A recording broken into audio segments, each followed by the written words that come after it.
I would say only that if some of my judgments were wrong, and some were wrong. Napoleon once said, "In politics, stupidity is not a handicap."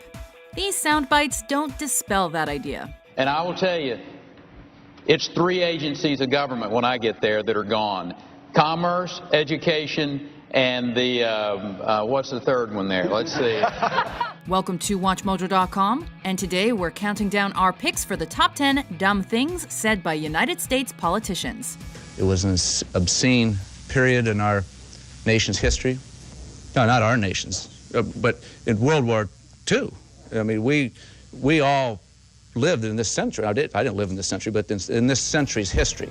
For this list, we're taking aim only at American politicians elected to the government of the people, by the people, for the people, and are calling them out for their ignorant, reckless, unintelligent, and/or illogical statements and misstatements. The things that she says, the things that she does, what it is that she represents, but she's a perfect spokesperson.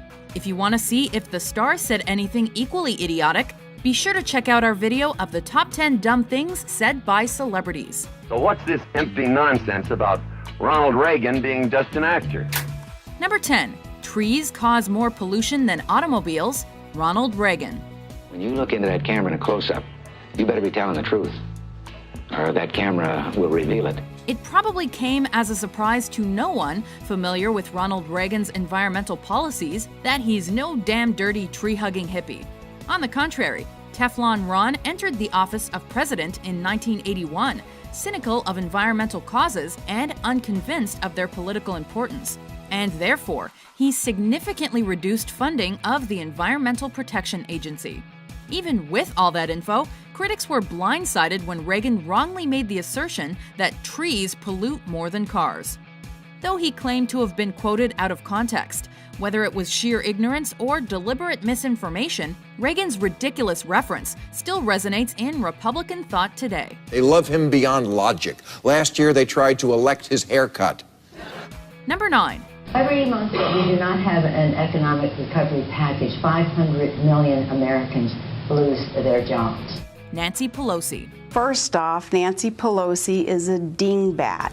This prominent Democrat must have flunked math, or at the very least, she forgot to do a quick and simple calculation before delivering this statistic in a press conference.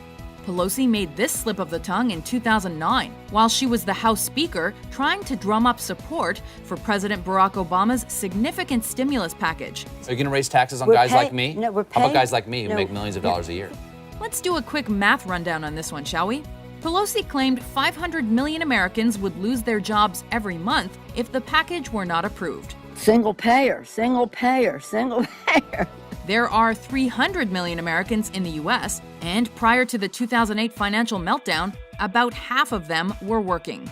Pelosi may have had to stay behind after Congress to redo her homework. Well, I do think the House of Representatives at this time is an unsafe place for children and other living things. Number 8. Life is indeed precious, and I believe the death penalty helps to affirm that fact. Ed Koch. So what? Not heard by thousands so what? Of people. So what? Mayor of New York City from 1978 to 1989, this liberal stalwart often deviated from the party line and his Democratic Party colleagues. It's all part of being mayor. The secret is to enjoy it. This was perhaps never more clear than in 1985, when he wrote an essay entitled Death and Justice: How Capital Punishment Affirms Life. Though it definitely sparked debate, Koch's declaration infuriated many of the era's top progressive minds, even though he was echoing the feelings of many Americans who supported capital punishment. But you can see where they'd get confused. Killing people who kill people to show people that killing people is wrong could be considered oxymoronic at best. I'm going to now take a short recess, and I will be back. Number 7. The binders full of women gaffe, Mitt Romney. In what new ways do you intend to rectify the inequalities in the workplace, specifically regarding females making only 72% of what their male counterparts earn? Picture this. It's the second debate of the 2012 U.S. presidential election between incumbent President Barack Obama and Republican nominee Mitt Romney. Romney is asked how he'd deal with equal pay and gender inequality in America. His response, where he outlines that he keeps female and male job applications separate, adds fuel to arguments that Romney and the GOP are sexist. I went to a number of women's groups and said, can you help us find folks? And they brought us whole binders full of women. Within minutes, backlash on Facebook, Twitter, and Tumblr spawns memes depicting Mitt as an elitist male with old-fashioned ideas about women's rights. The debate debacle not only put Romney's and the GOP's gender track record in the spotlight, but also brought women's issues front and center in general. I think Governor Romney maybe hasn't spent enough time looking at how our military works. You mentioned the Navy, for example, and that we have fewer ships than we did in 1916. Well, Governor, we also have fewer horses and bayonets because the nature of our military's changed. We have these things called aircraft carriers where planes land on them. Number 6. If Lincoln were alive today, he'd be turning over in his grave Gerald Ford. In this, I dare not depend upon my personal sympathy as a longtime friend of the former president, nor my professional judgment as a lawyer. Less than a month after being sworn in as president, Gerald Ford granted Richard Nixon a full pardon for his involvement in the Watergate scandal. I would say only that if some of my judgments were wrong, and some were wrong. That's one reason why this quote regarding that scandal seemed paradoxical. But beyond that, it's just a dumb thing to say. Ford dragged a dead president from his grave and then put him back in it. It was hyperbole and an unintelligent statement that did nothing but add fire to America's biggest scandal involving a living president. FYI, this quote appears in a book of bad English quotes entitled Anguished English. I must admit that many of them do not look at all the same as the hypothetical questions that I have answered freely. Number 5. Got to stand with our North Korean allies. We're bound to by treaty. South We're Korean. also bound by, yeah. Sarah Palin. You need a place to be or sanctuary. Follow me there. Come on, follow me there. A gaffe machine second possibly only to George W. Bush, this former Alaska governor faced several obstacles when she was campaigning for VP in 2008 alongside fellow maverick John McCain, not the least of which was her own mouth. Palin was asked by Glenn Beck how she'd handle a conflict in North Korea. Her response may have angered the U.S. Defense and State Departments, as well as South Koreans, given the fact that the South is America's closest ally and the North perhaps America's last true enemy. It's funny that a comment like that was kind of made to, reporters. Yeah, mocked, I guess that's the word, yeah. Palin's statement was either another painful Palin geography slip-up or part of a liberal conspiracy that manipulated Glenn Beck into putting this gotcha question to Palin to undermine the right-wing patriot movement. I believe that diplomacy should be the cornerstone of any foreign policy. And I can see Russia from my house. Number 4. I took the initiative in creating the internet. Al Gore. In this 1999 CNN video, Wolf Blitzer interviews Vice President Al Gore. In a way, Gore was being interviewed for a job. It just so happens that job was President of the United States. In many job interviews, people over-exaggerate past achievements. And sometimes those answers are so dumb you wish you could take them back. Now, while we feel fairly confident that what Gore meant was that he was a key factor in terms of the advancement of economic and legislative aspects of the internet, which is true, and not that he'd outright invented the thing, this is still pretty awkward. Luckily for Gore, Americans fall into a coma whenever he addresses the nation, so most people probably missed this. Body language makes a difference in the debate between Al Gore and George W. Bush as well. Gore sighs over and over again, and Bush, the underdog, surprises by winning the debate and, of course, the election. Number 3. If it's a legitimate rape, the female body has ways to try to shut that whole thing down. Todd Akin. One of the things that I love about this country is the fact that Americans do consider life really important. Todd Akin had everything going for him in 2012. He'd won the Missouri Republican state primary against some fierce competitors and looked poised to go places. But on the campaign trail, he made one fatal mistake. Aiken was asked about his abortion policy, a hot-button issue to be sure. Aiken's inexplicable response, which he has since reiterated was not a misstatement but his true belief, basically outlined that the female uterus magically prevents unwanted pregnancy after rape.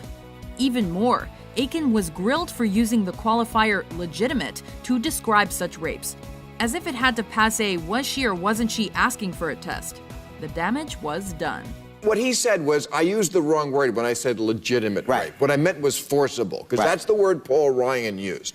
Nobody ever refuted the other part, the part about the magical spermicide. Number 2. Well, when the president does it, that means that it is not illegal. Richard Nixon.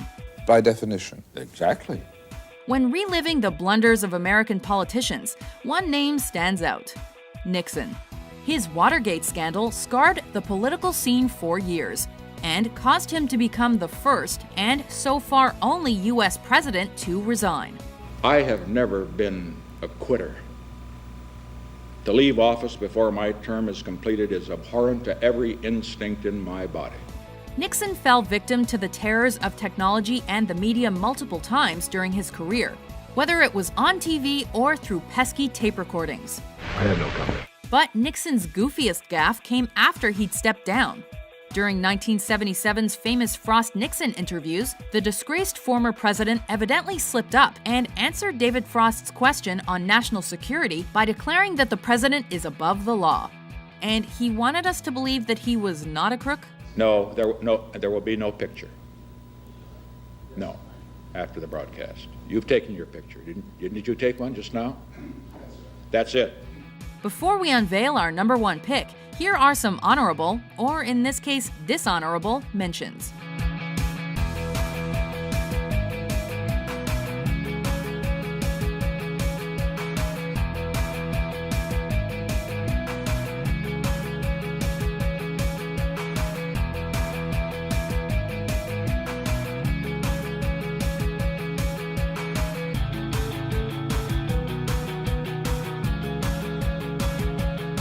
I was aware that an agreement was reached.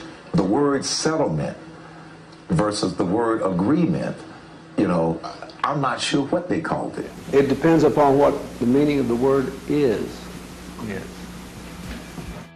Number 1. Everything he's ever said, George W. Bush. Just seems like I was here yesterday. I was. Everything's bigger in Texas, and nothing's bigger than the list of Bush Jr.'s gaffes. Our enemies are innovative and resourceful, and so are we. They never stop thinking about new ways to harm our country and our people, and neither do we. Son of President George H.W. Bush, this 43rd president pushed the English language to terrifying new frontiers with his myriad Bushisms. The best way to defeat this enemy in the long run is to deny them the recruiting tools that are and recruitments made possible by. He's credited with coining new terms and expressions, many of which were subsequently lampooned by the likes of Jon Stewart and Saturday Night Live.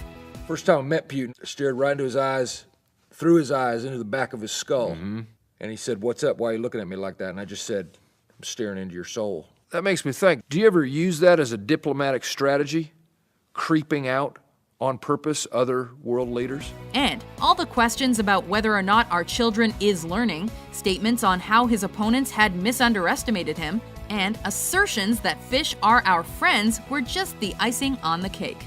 I know the human being and fish can coexist peacefully. Often caught with his foot in his mouth or the odd shoe in his face, Bush is a Saudi oil well of dumb political jokes. Don't mess with Texas. There's an old saying in Tennessee, I know it's in Texas, probably in Tennessee, that says, "Fool me once, shame on you." If fool me, we can't get fooled again. Do you agree with our list? Which dumb political quote deserved a mention? Oops. For more blunderful top 10s published every day, be sure to subscribe to WatchMojo.com. I'm afraid he'll catch me picking my nose.